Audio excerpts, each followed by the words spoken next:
talk about the last few days I had with my father. I came up in October to finally meet my niece, Flora Ella. I stayed with Kevan and his wife, Courtney, and helped take care of Flora for a few days. During that time, my parents came to visit and hang out with me. I got to spend some real quality time with my father as we ate lunch and he helped me run some errands. We had a great talk, and I was able to find closure for some of the emotional baggage I had been carrying around. I felt as though our relationship was taking a really positive turn, and I was looking forward to seeing how much more it was going to improve. When I got the phone call a couple of weeks later that the cancer had spread to his liver, I wasn't worried, as we'd been here before and he had come out on top. I initially said that I would come home in a few days so that it would not interrupt my work schedule as much, but after talking with Courtney, I realized that I had to come home as quickly as I could. I'm really happy I made this choice. I helped him come home from the hospital and supported him as he climbed the stairs. It was really hard for me to see him that way, but I was happy that he was home with us and that we could take care of him. He had a very positive attitude, and he tried his best to do everything himself, even though you could see how difficult it was. After he was back home, we had a steady stream of visitors. I was really happy to see how many people came by to check on him and see how he was doing. The day before he passed, Faith came by with her amazing desserts. She asked me if she could sing a prayer for him, and I said that would be great. I could see how happy her beautiful singing made him, and he even clapped when she finished. I spoke with Alan about his own experience with his father, and he told me that they often prayed over him. It took me a while to work up the courage, but I never would have thought to pray over my dad if I hadn't had this conversation. Saturday evening, after we read some scriptures over him, we all took turns in a prayer circle. When we asked who was going to start, I was really surprised to hear my father praying. Courtney suggested that we share what we were thankful for about him, and he smiled at her comments and told us how much he loved us. Later that night, he used the rest of his energy to walk back to the sofa to sit with his grandchildren and watch a movie with us. His eyes were alert, and he even gave me a thumbs up. After sitting for a while, he climbed back into his bed and fell asleep a few hours later. During this time, I was hesitant to pray to God for a miracle. I was worried that I would be disappointed and that I would blame God for not healing him. When I said this to myself, I heard God tell me that every breath he takes and every word he shares and every time he smiles is a miracle from God. My father was surrounded by people who loved him, and he was never in any pain.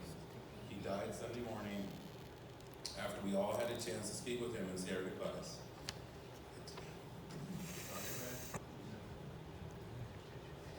I told him that it was okay for him to go, and he left almost immediately.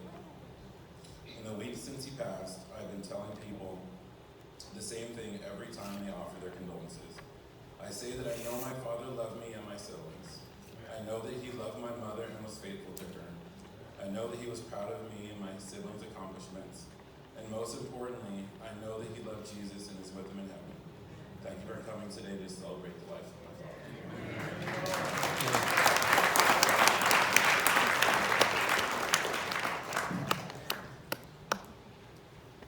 So I know the program says 3 minutes, but I have some things to say about my dad. Hopefully you guys are okay with that.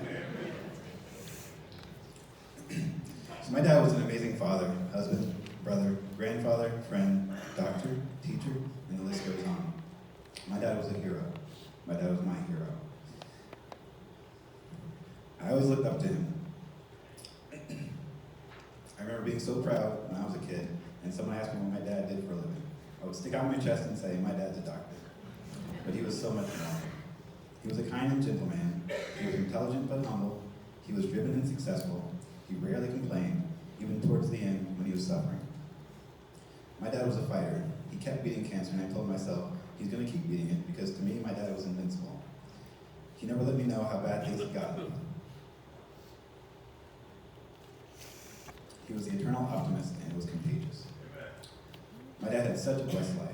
Not only was he accomplished, but most importantly, he loved profoundly and was loved profoundly by many. My dad loved to talk, but enjoyed his quiet time as well. Whenever he was in the car with us, he'd always insist on turning the radio off. It wasn't just because he would get songs stuck in his head, which would keep him up at night. He also wanted just to talk to us.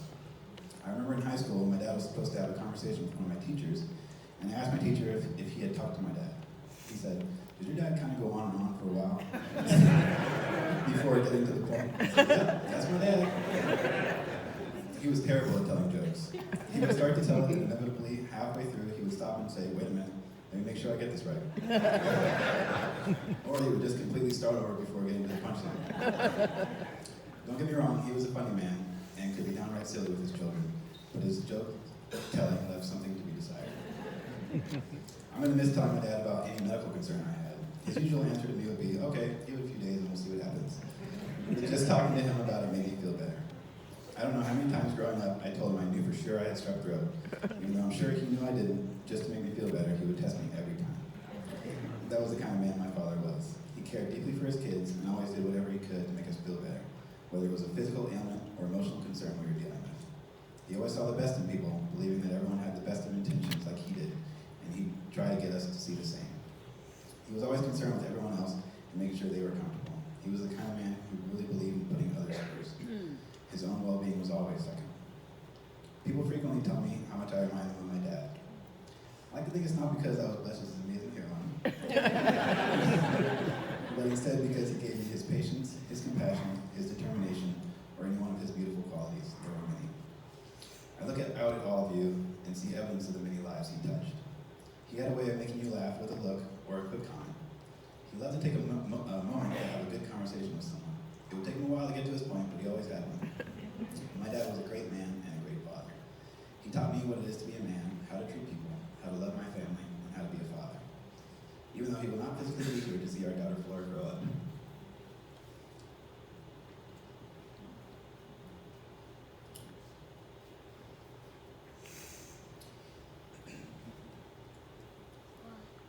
I will always cherish that he was at the hospital when she was born.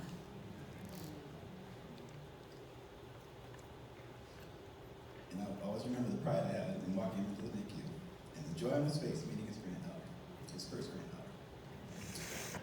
And I know he will be there to see all her milestones, every smile, laugh, cry, and hurt.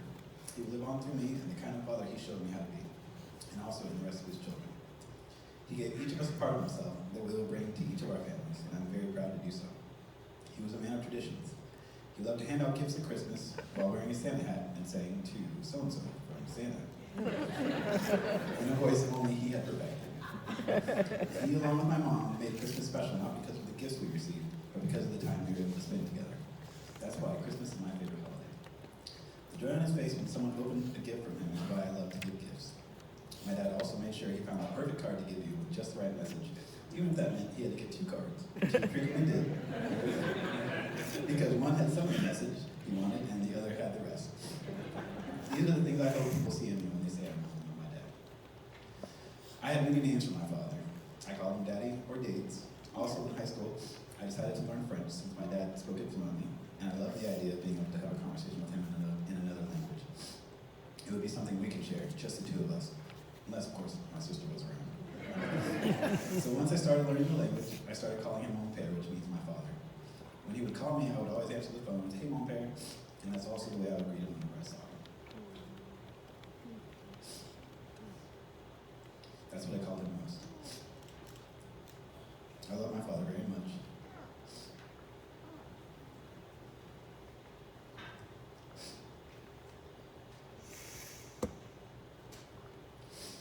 And I have absolutely no doubt he knew that. And my father loved me very much as well. He wasn't one of those fathers who shied away from showing emotion. We gave each other a hug and a kiss every time we saw each other, and we always said, "I love you," whenever he made a phone call. Just a month ago, I had the greatest gift to be able to take my dad to the Redskins game. There's a game day picture of us in the insert of your program. My dad and I had an amazing time. It was his first time at a professional football game, and he was so excited to go. Part of me somehow knew it would be the last adventure he and I took together, just us, father and son. For those of you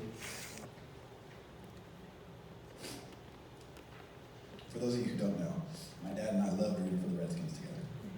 After the game, hopefully there's no Cowboys fans. After the game, whenever someone asked if he enjoyed it, his eyes lit up and the biggest smile came over his face. It was the best last adventure a son could spend with his dad. My dad's teachings are endless, and the biggest lesson I learned from him is how to value and love family. proud of us all, but I know he's extremely proud of his daughter Courtney for many things. For the wonderful woman she is, but especially for following in his footsteps, and not only becoming a doctor, but a pioneer in her field. I know he loved the family man my brother Naylor had become, and loved that Naylor came to know and love God. Dwayne, I know it was a bit too much for you to get up here to talk, but you know Daddy loved you. He would always ask you to help him with electronics, YouTube, and anything you can think of. Not because he couldn't ask any of his other kids, but because he enjoyed the time with you and he wanted you to learn patience. You tested his nerves growing up. But he said he hadn't felt more like a parent until you came along.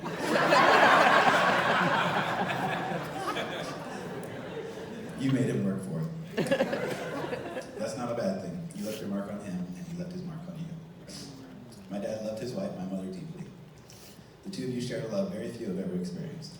You showed me what a good Christian marriage looks like, and for that I will be forever grateful. It was a love I looked for and was blessed to find in my wife, Courtney.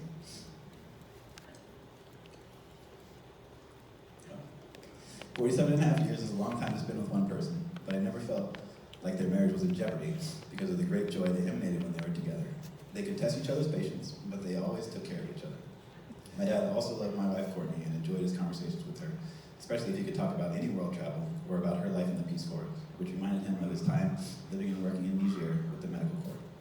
He always made sure to tell me at the end of every phone conversation to give his love to my wife, who he was so glad to have as part of the family. I love my father very much, and I have absolutely no doubt he knew that. I know my father loved me very much as well. My dad was one of a kind.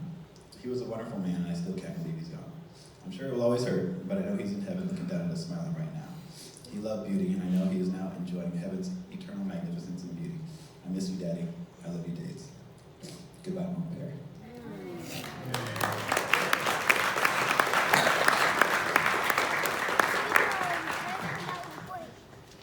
My mother asked me to write a letter to my dad, so I just wanted to share it with all of you. To my dearest Daddy, what can I say to the man who has loved me every single day of my life, even before I was born, who was always there for me, who sacrificed himself and worked so hard to provide for me, to make sure that I had everything that I needed and more, who allowed us to go on vacations during the summer while staying home for part of the vacation, to make the money that we needed, and I loved when he joined us later. I have such incredibly happy memories thinking back, and I don't take that for granted. Memories of you driving me to St. Lawrence Academy. Memories of hiking and taking strolls together. Memories of walking on the stilts that you made for me. Memories of watching football and baseball together. Memories of father-daughter dances and camps. Memories of you tucking my sheets tightly under my mattress because I was afraid of falling out of the bed. Memories of you taking me on my first date and showing me how a gentleman should treat me. And I remember when we came back from a long vacation with Mama, and I missed you so much on the last day when there was traffic that I wanted to get out of the car and run to you. I was always so proud of you. Working with you at the office in San Jose, you were the reason that I wanted to be a doctor. You cared so much about your patients that they were willing to wait for a long time in the waiting room because they knew they would receive the same excellent care. I know that God doesn't make any mistakes because he chose just the right father for me. No one could have loved his daughter more than you loved me. And even though you won't be there physically at my wedding to share that special moment with me and walk me down the aisle, you will be in my heart, my wedding day and always. I am so happy that you got to know and love Joseph, that you came with us to the special place that Joseph proposed to me, and that you got to help screen which engagement photos we should save. I love you so much, Daddy, and I always will. I will strive to be the best person that I can be so that your wonderful legacy will live on through me. I am forever grateful to you and thank God for you. All my love to you, Poppy, your daughter, Courtney.